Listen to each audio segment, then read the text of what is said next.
Halo, assalamualaikum warahmatullahi wabarakatuh. Salam sejahtera untuk kita semua. Perkenalkan, saya Purwanti SPD MPD, Guru SMK Negeri 1 Tenganan. Dengan penuh rasa syukur dan bangga, saya menyampaikan laporan aksi nyata diseminasi implementasi budaya positif di sekolah kami tercinta. Video ini akan memperlihatkan berbagai upaya dan inisiatif yang telah kami lakukan dan menanamkan nilai-nilai positif dalam lingkungan belajar serta hasil-hasil yang telah dicapai. Kami berharap apa yang kami sajikan dalam video ini dapat menginspirasi dan memberikan manfaat bagi semua pihak yang terlibat dalam dunia pendidikan. Mari kita bersama-sama terus berkomitmen untuk menciptakan lingkungan belajar yang lebih baik dan lebih positif di SMK Negeri 1 Tenganan. Selamat menyaksikan dan terima kasih atas perhatian dan dukungannya.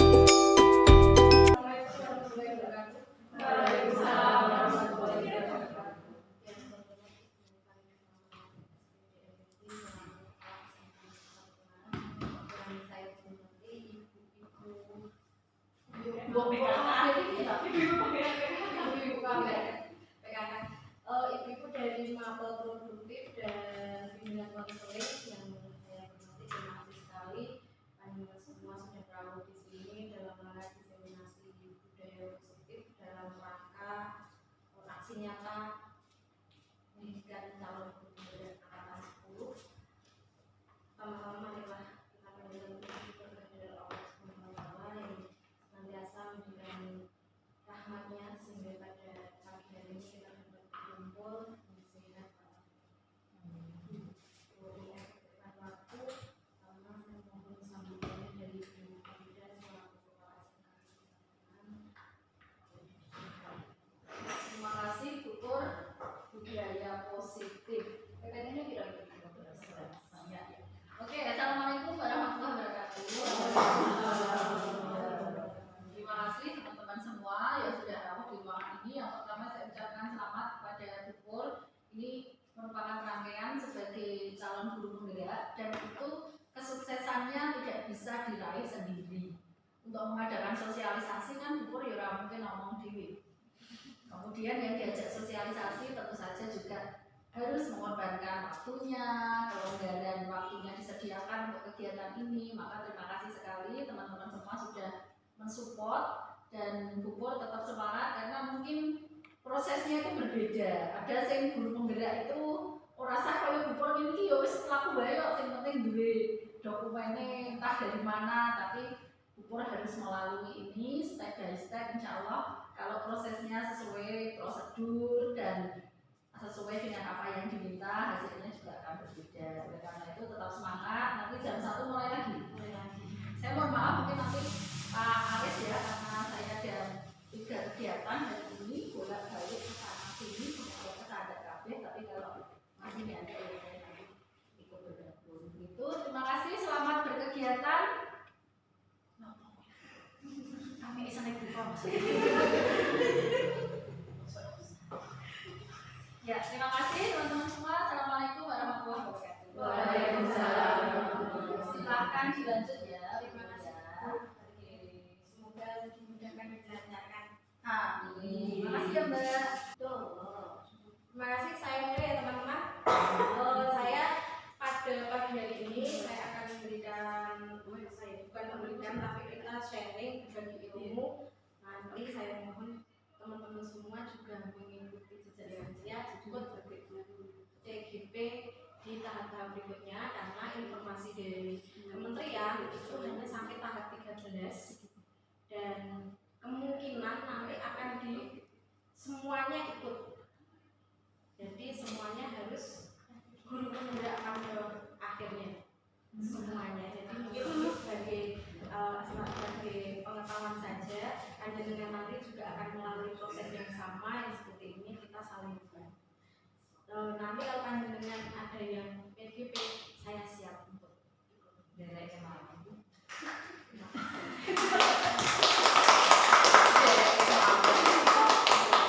Saya mulai ini budaya positif. Sebelumnya saya mau tanya, adakah yang tahu di sini apa itu budaya positif? Mungkin dari kata budaya dulu. Butuh mungkin ya budaya. Budaya menurut apa? Budaya berarti yang sudah ada di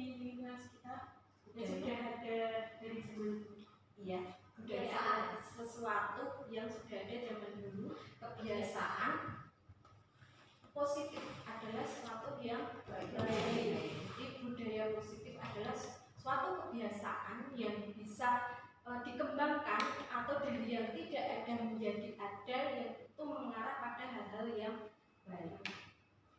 Lanjut sini, kebutuhan dasar manusia itu menurut Kementerian Pendidikan Indonesia dalam modul CGP itu ada 3, yaitu kebutuhan hidup, kasih sayang, rasa diterima.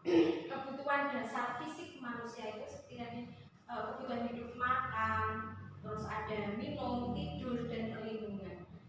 Minum itu untuk jiwa, untuk raga ya. Minum, makan itu untuk raga, perlindungan juga untuk raga. Bagaimana kita mendapatkan suatu hal yang bisa untuk memenuhi hal yang kita butuhkan. Kemudian kasih sayang, kebutuhan akan hubungan emosional yang erat, rasa memiliki dan perasaan dicintai. Itu salah satu dari kebutuhan dasar manusia. Dan yang ketiga ini rasa diterima.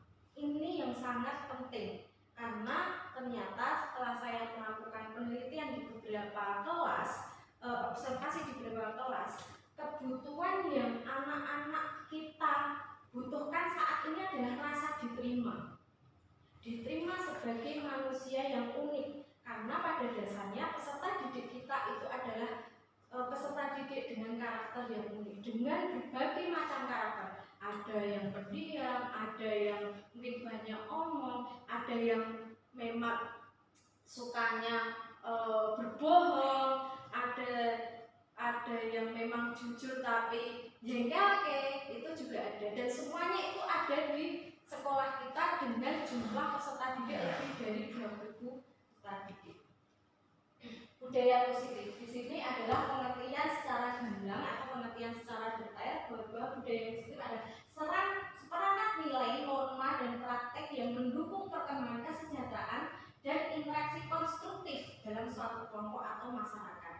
Di sini adalah di lingkungan sekolah. Karakteristiknya mencakup nilai-nilai seperti kejujuran, tanggung jawab, kerjasama, serta lingkungan yang aman mendukung.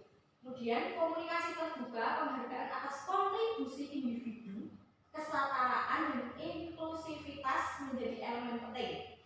Selain itu, budaya positif menekankan dukungan dan pembinaan kerjasama serta pembelajaran berkelanjutan. Dengan mengadopsi budaya positif diharapkan tercipta lingkungan yang harmonis, produktif, meningkatkan kualitas hidup dan kebahagiaan anggotanya. Di mana muaranya? Ketika budaya positif ini terbentuk dengan baik di lingkungan sekolah, muaranya apa, Mbak? Ada yang tahu?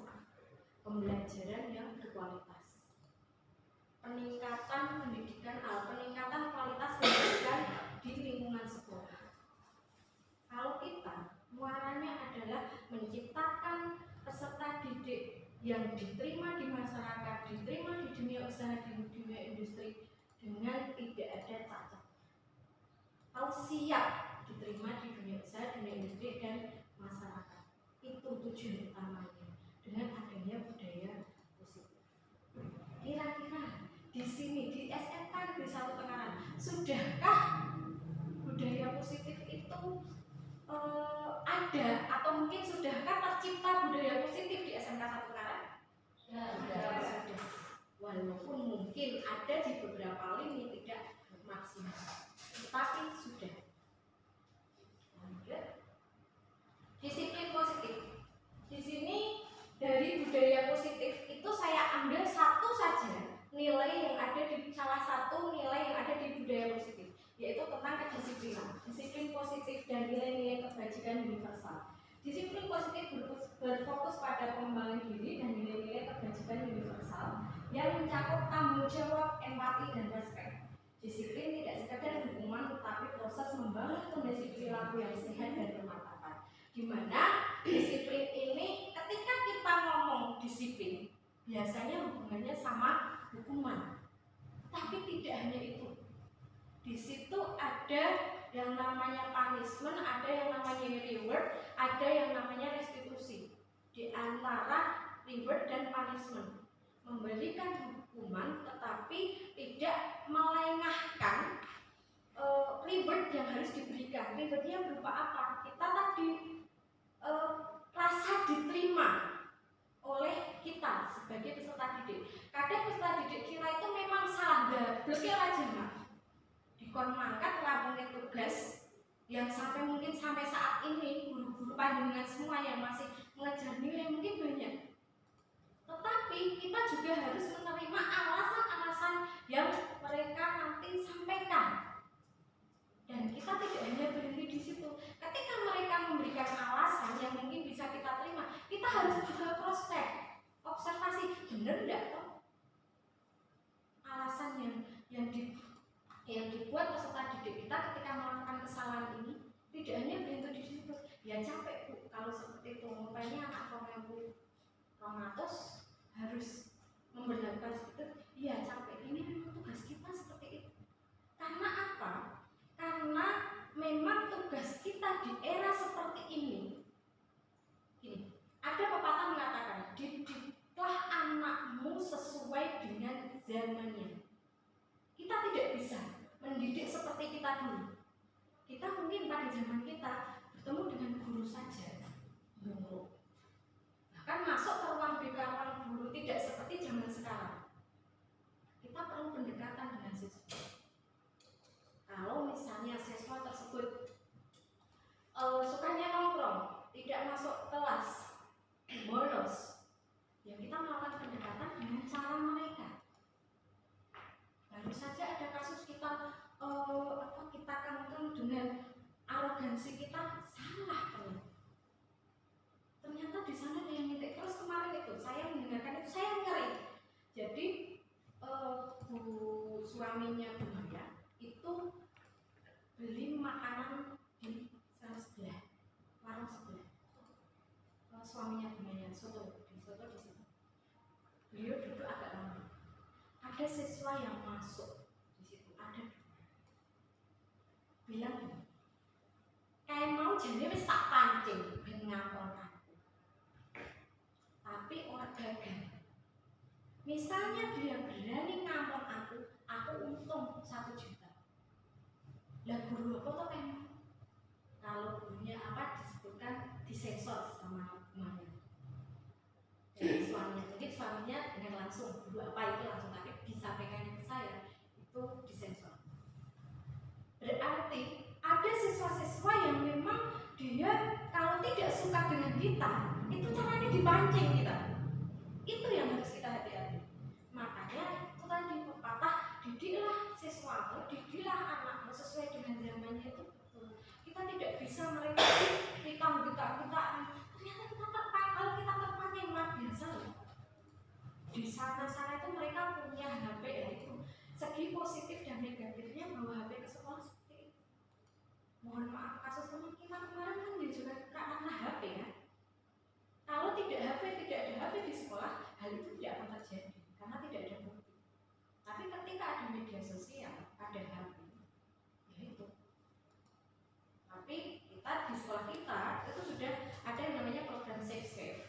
Itu semoga nanti berjalan terus programnya sehingga melindungi mereka dari sosial media atau misalnya mungkin mencegah hal-hal tentang penggunaan media sosial yang bertentangan dengan UIT. Saya lanjutkan. Makna dari disiplin dan nilai kebajikan. Disiplin adalah kemampuan untuk mengendalikan diri dan bertindak sesuai dengan aturan yang berlaku. Kemudian nilai-nilai kebajikan seperti kejujuran, keadilan, dan kerendahan hati menjadi fondasi penting dalam mengembangkan disiplin dan positif.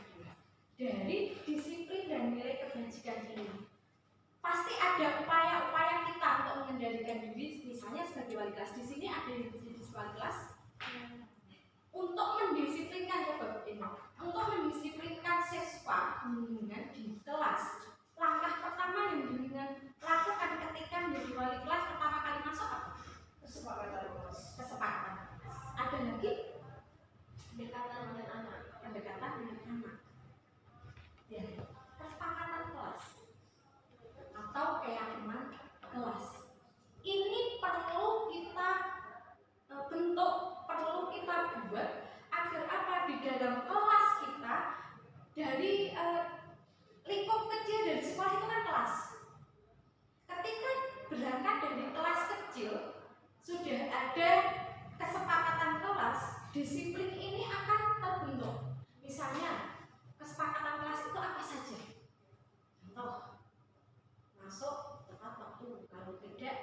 denda misalnya. Itu apalagi? Piket itu disiplin untuk bersih kan. Terus ada lagi kelengkapan atribut, itu juga kesepakatan kelas atau keyakinan kelas harus dibentuk. Jadi pandangan semuanya ini langkah awal untuk membuat fondasi disiplin positif. Tantangannya seperti ini. Merumuskan norma-norma kelas bersama siswa untuk membangun rasa memiliki dan tanggung jawab bersama. Kemudian prosedurnya menetapkan prosedur yang jelas untuk mengatasi masalah dan menyelesaikan konflik di kelas. Dan yang ketiga, kegiatan pendalaman, melakukan kegiatan-kegiatan yang menguatkan keyakinan kelas seperti permainan, diskusi, dan refleksi bersama. Di mana keyakinan kelas ini harus disetujui oleh seluruh warga kelas dan antara reward dan punishment harus seimbang. Jadi tidak berat sebelah. Misalnya panjenengan memberlakukan denda berupa uang, itu juga tidak boleh memberatkan siswa yang, mohon maaf, di dalam kelas tidak semuanya punya uang. Tapi ada yang mungkin uang sakunya hanya 10.000, ada yang 5.000 dan kita harus paham itu. Atau mungkin dendanya tidak hanya uang, tidak harus uang, boleh dengan yang lainnya, dengan hukuman atau konsekuensi yang lain. Jadi ini adalah pokok atau langkah awal mendisiplinkan, membentuk disiplin positif. Ini tujuannya tadi rasa aman, kepercayaan, tanggung jawab, dan partisipasi. Tadi seperti slide yang sebelumnya. Teori motivasi hukuman, penghargaan, dan restitusi. Hukuman dan penghargaan, kemudian restitusi. Hukuman dan penghargaan. Teori motivasi tradisional berfokus pada penggunaan hukuman untuk menghentikan perilaku buruk dan penghargaan untuk memperkuat perilaku yang baik. Kemudian yang kedua, restitusi. Pendekatan restitusi mendorong anak-anak untuk bertanggung jawab atas tindakan mereka dan memperbaiki kerusakan yang telah dilakukan. Kira-kira dari dua ini, restitusi dan hukuman dan penghargaan, yang sering panjenengan lakukan itu yang mana?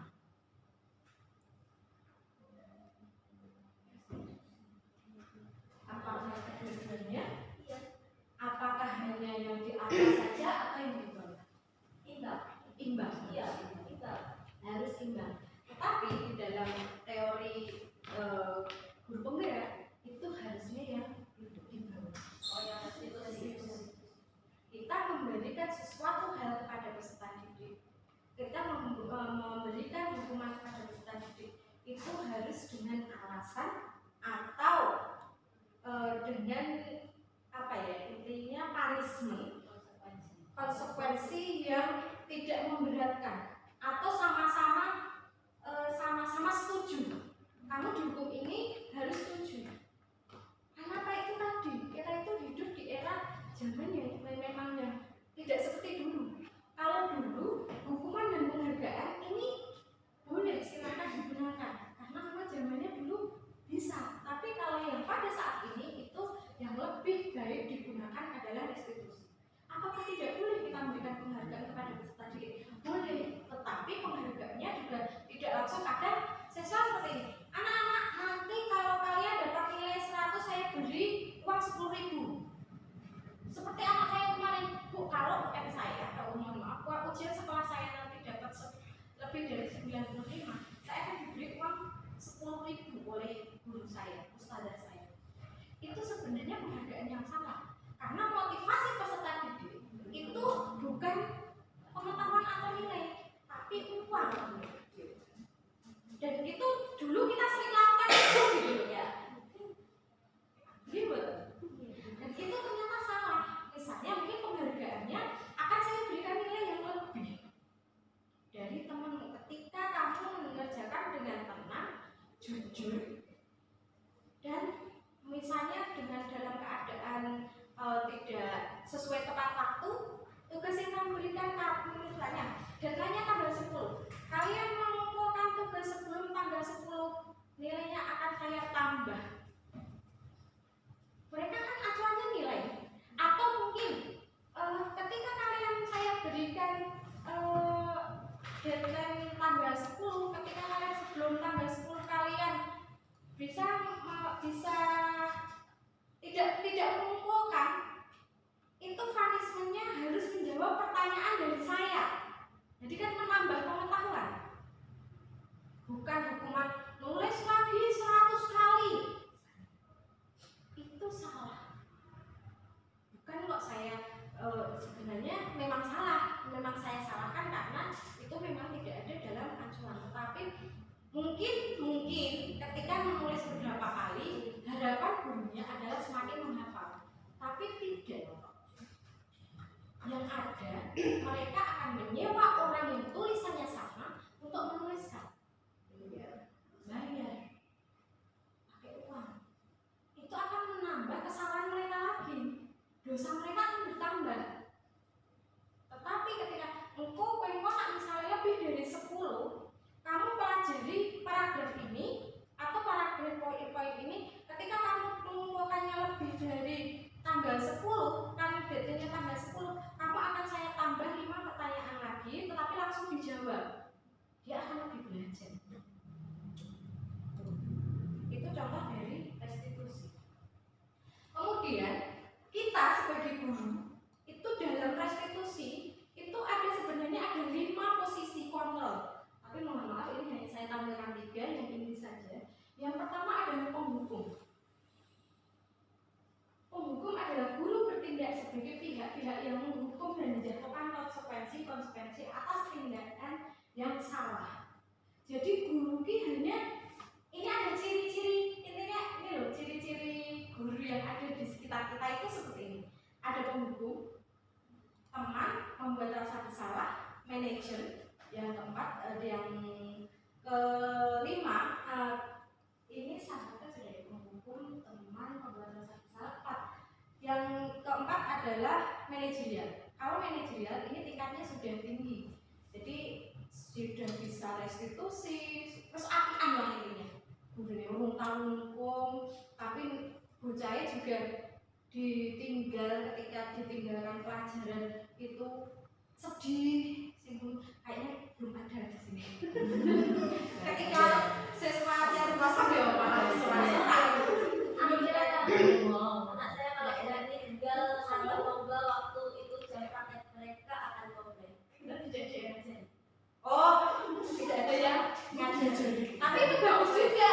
Mungkin Bu Rizky ini bisa menjadi project. Maksudnya ketika oh ya, berarti ada sisi positif yang mungkin Bu Rizky nanti bisa cerita apa sih sebenarnya yang bisa mendekatkan siswa dengan itu. Nanti kita cerita. Kemudian penghukum. Apa dihukum?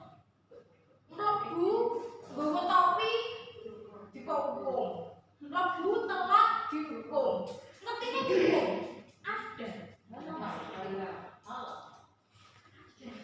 Mungkin saya termasuk mendalam.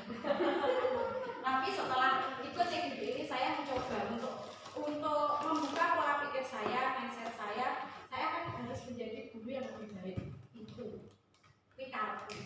Tapi entah nanti menjalankannya karena ternyata sulit. Ya, jadi ketika saya mengikuti CGP ini banyak saya menemukan banyak hal saya ini mulanya ternyata keliru tapi ketika memperlakukan siswa saya mengatakan sekolah uangnya enak untuk bilang-bilang kadang saya berpikir mau nak kelas di kelas sekolahnya kadang kan seperti itu sebenarnya salah, tapi mau apa lagi, kita juga manusia biasa yang mungkin tidak bisa lepas dari itu. Tapi kita harus berusaha untuk menjadi guru yang mungkin menjadi cita-cita yang dimimpikan oleh murid, berpihak pada murid.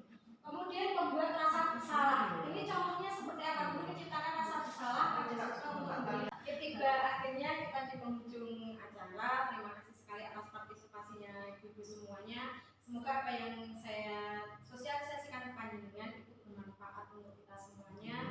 Segitiga restitusi yang tadi saya berikan ke panjenengan dapat dilakukan secara konsisten.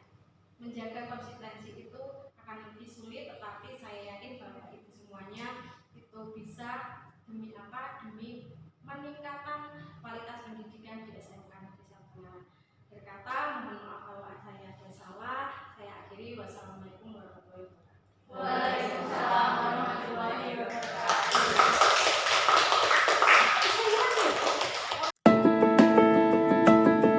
Terima kasih telah menyaksikan laporan aksi nyata diseminasi implementasi budaya positif di SMK Negeri 1 Tangerang.